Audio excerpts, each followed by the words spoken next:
സാധാരണക്കാരായ സ്ത്രീകളെയും സ്വയം സഹായ സംഘങ്ങളെയും കബളിപ്പിച്ച് ലക്ഷങ്ങൾ തട്ടിയ സംഭവമാണ് തിരുവനന്തപുരം കോർപ്പറേഷനെ മറയാക്കിയുള്ള വായ്പാ തട്ടിപ്പ് കേസ്. ആ കേസിലെ മുഖ്യ സൂത്രധാരിൽ ഒരാളെ പോലീസ് അറസ്റ്റ് ചെയ്തു.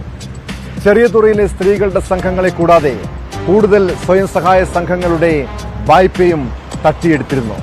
തട്ടിപ്പിന് പിന്നിൽ കൂടുതൽ പേർക്ക് പങ്കുള്ളതായി പോലീസ് വ്യക്തമാക്കുന്നുണ്ട്.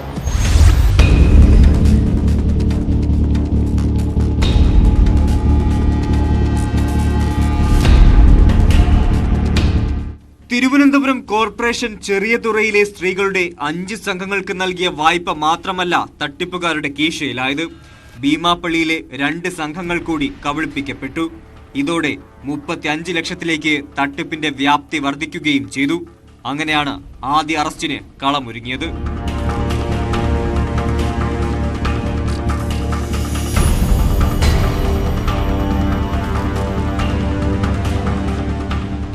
കോർപ്പറേഷൻ ജീവനക്കാരി എന്ന രീതിയിൽ ആൾമാറാട്ടം നടത്തി തട്ടിപ്പിന് ചുക്കാൻ പിടിച്ച അനുവിനെയാണ് ഫോർട്ട് CI വി ഷിബുവിന്റെ നേതൃത്വത്തിൽ പിടികൂടിയത്.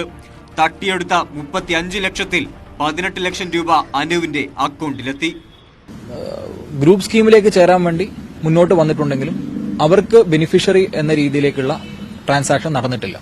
ഇതിന്റെ ഇടയിൽ നിന്നുകൊണ്ട് ഇതിന്റെ ഒരു അക്യൂസ്ഡ് ഈ പറഞ്ഞിരിക്കുന്ന സാമ്പത്തികപരമായിട്ടുള്ള ബെനിഫിഷ്യറിയൊക്കെ എടുത്തുകൊണ്ട് മറ്റേ ആൾക്കാരുടെ അക്കൗണ്ടിലേക്കാണ് ഇത് ഷെയർ ചെയ്തിട്ടുള്ളത്.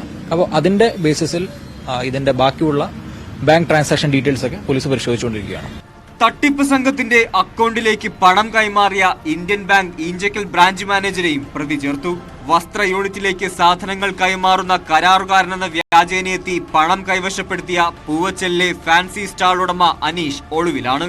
ചെറിയതുറ സ്വദേശി ഗ്രേസി, അഖില എന്നിവരാണ് മറ്റു പ്രതികൾ. അന്വേഷണം പുരോഗമിക്കുമ്പോൾ പ്രതികളുടെ എണ്ണവും തട്ടിയെടുത്ത പണത്തിന്റെ അളവും ഇനിയും കൂടിയേക്കും.